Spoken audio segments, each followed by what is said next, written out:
Welcome to ISIS in the Bible. Fall gathering week number 5, Metu Neter Benu. The question of the day is, what do you think about when you see a great blue heron? The great blue heron, the Egyptian Benu, soul of the sun, rises with the dawn as a living symbol of renewal and divine timing. This week we explore how the ancient image of resurrection and light weaves through the Metu Neter, the Tanakh, and the Quran, just touching on it briefly, echoing the eternal rhythm of creation itself. When you see the heron poised between water and sky, what stirs within you? So glad you could join us today as we journey into the Metu Neter Benu, where the sacred bird of Egypt meets the living world of spirit.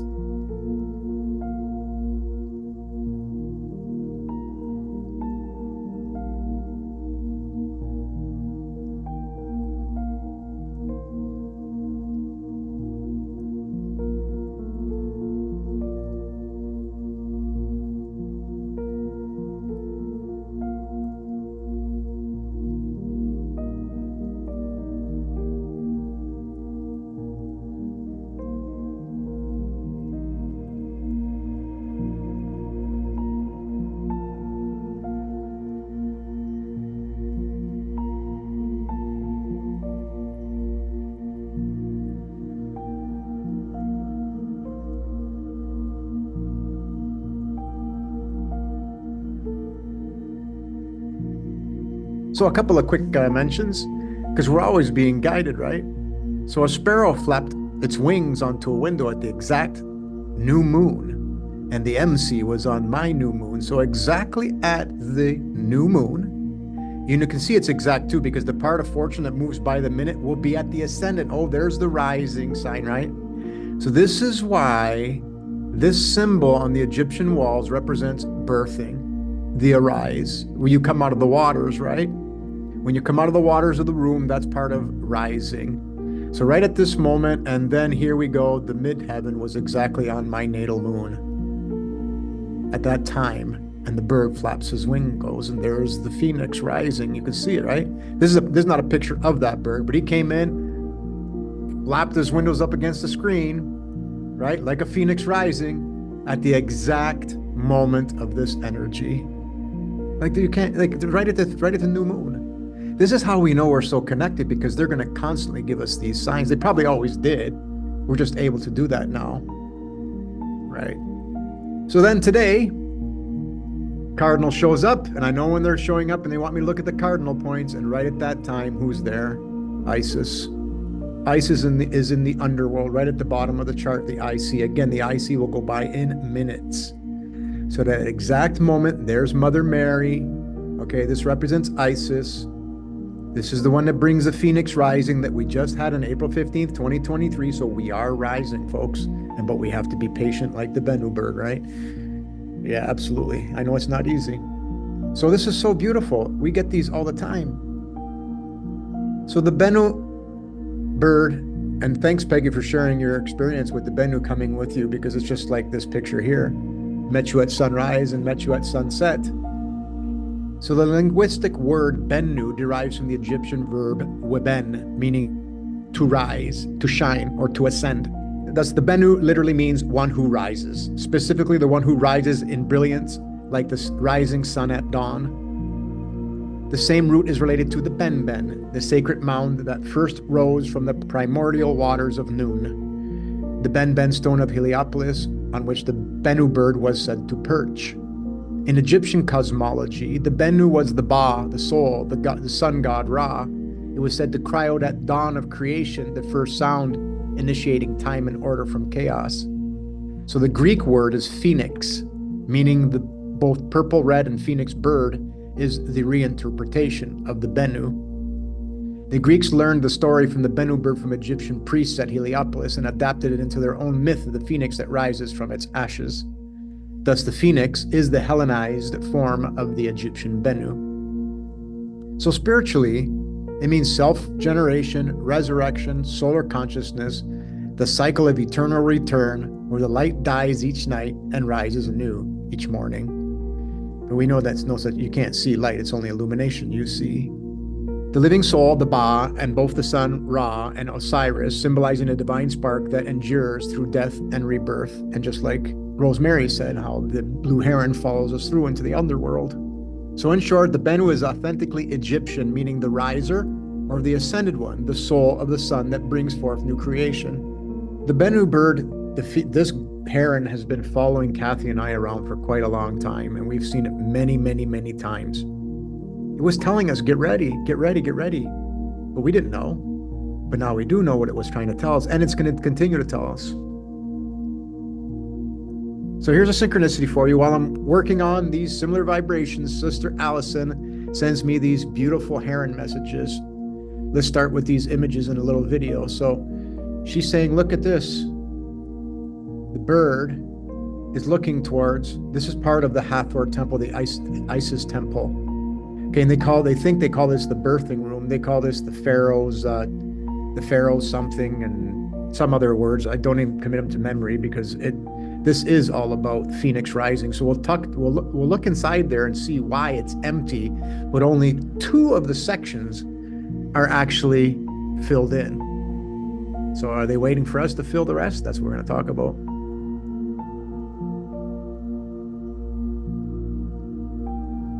How beautiful is that? So she's there and it flew for her. And where's she heading? She's heading over towards this Isis's birthing scene. So this is the conversation we're having. I said, wow, she is pointing to the birth house. Spectacular. I will have to review that house again. Thanks so much for sharing. It's truly divine guidance. We are them, they are us. All beings are one. And as you can see, one of the finished 2 walls, what does it have? It has the Phoenix rising in it. All right, that's the Phoenix rising. That's the symbol for Phoenix risings. And when you look at the certain side, the Hathor temple, you'll see a row of a whole bunch of them. Okay, because there's 48 that happen in this whole cycle of the zodiac, 4 times 558. So I researched that building and it's very evident that the Phoenix rising symbol is there.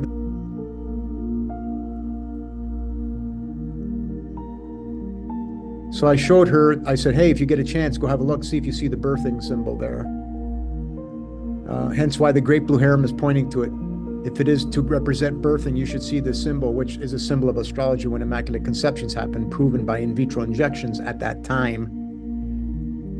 And then when you go to the dream stela in front of the Sphinx, remember the Sphinx marks the Phoenix rising location of 349 AD. And you will see what? Look at. You'll see the Phoenix rising symbol. And in the video, you notice that that is that same image they're showing you, okay? That image right there. So why does this temple look unfinished? Inside that building, there's like 4 sections per face, so that'd be like 16 sections roughly, and only 2 of them are finished. Well, because we have Phoenix risings every 558 years. So it's up to us to go back and fill out the next one that we just had in April 15th, 2023. And then we put a marker over in Queenstown, New Zealand. That's the location that witnessed the Phoenix rising. So it's beautiful. So while working today on the Benu bird presentation, she sends me a picture. She says, they're starting to show everywhere they go. Okay, so like again, Alice is in Egypt.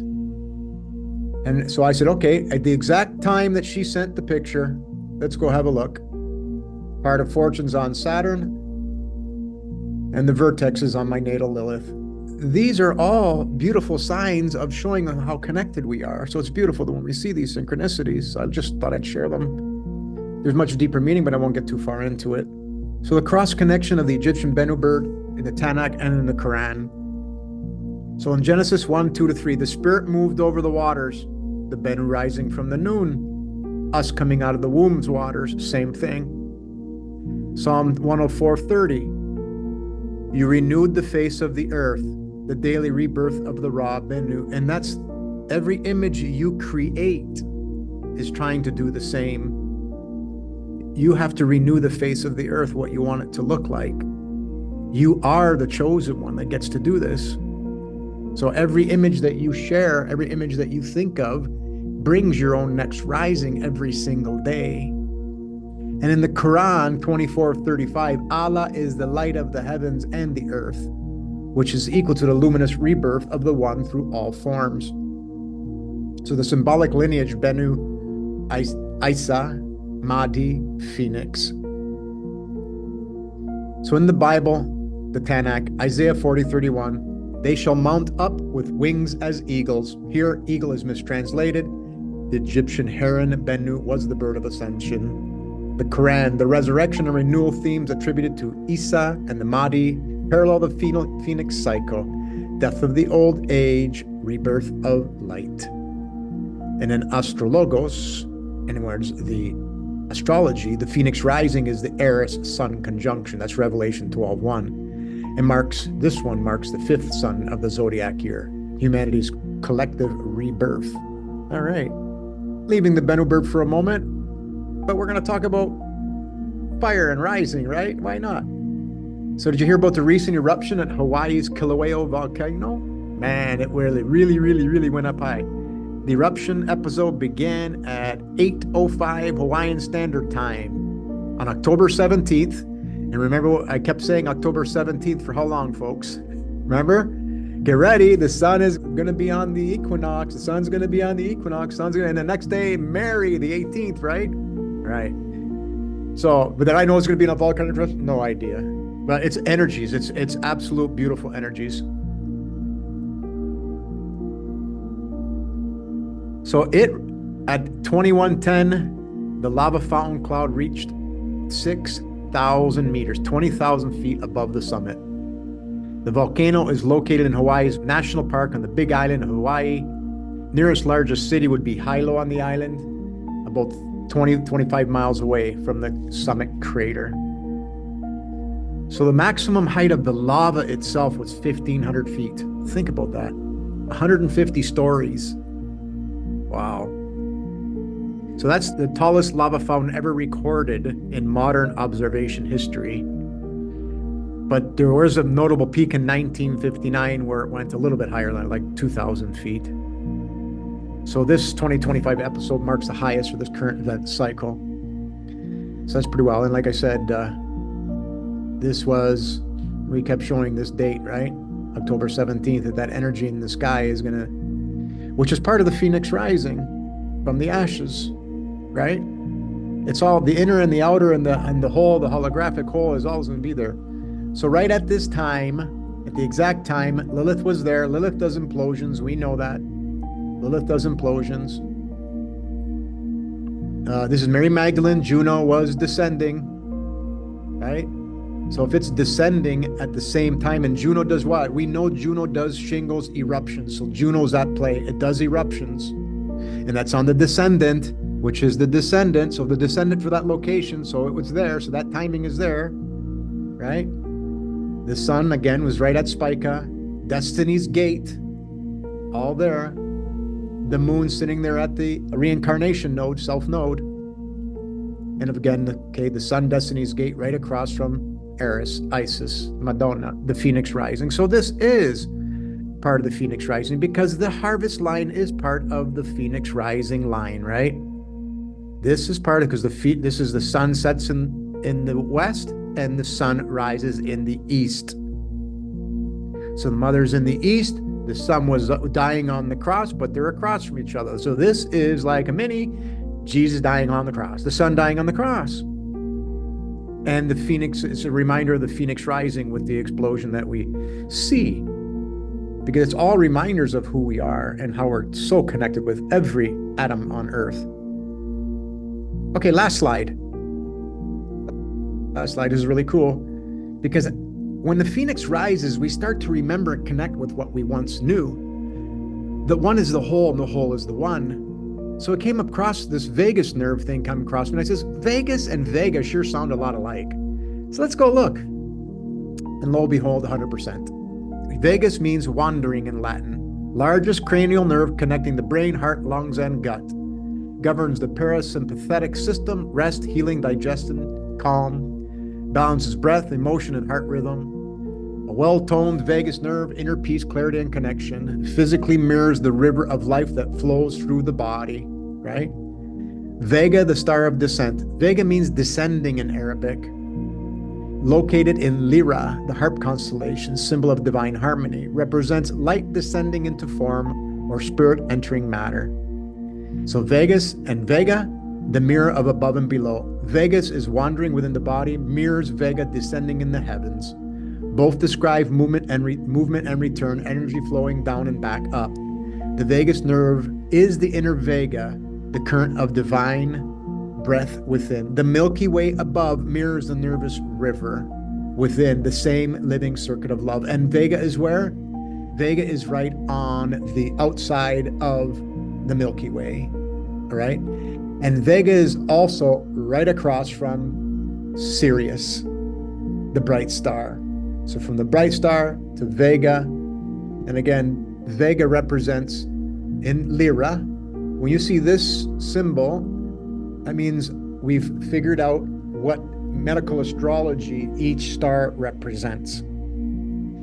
We know that Vega now is the vagus nerve, leading from there all the way through Sirius and the Milky Way. We know that Capella is the nose. We know that Alcyone is the ear. We know that Algol is the throat. So these are beautiful. When we realize that they're all cleanses that are working for us, then it's beautiful. So Vega represents the head, part of the cosmic breath, the inner spiritual flood, and that hilalical rising, and now we know it's the vagus nerve. So there we go. So when we work on ourself, we're healing all this anyway, because we're connecting. So when we're connecting with this wisdom, you're connecting with the self, the whole spirit. You're connecting with it all. That's really important that we get to know that. And that's all we have for today.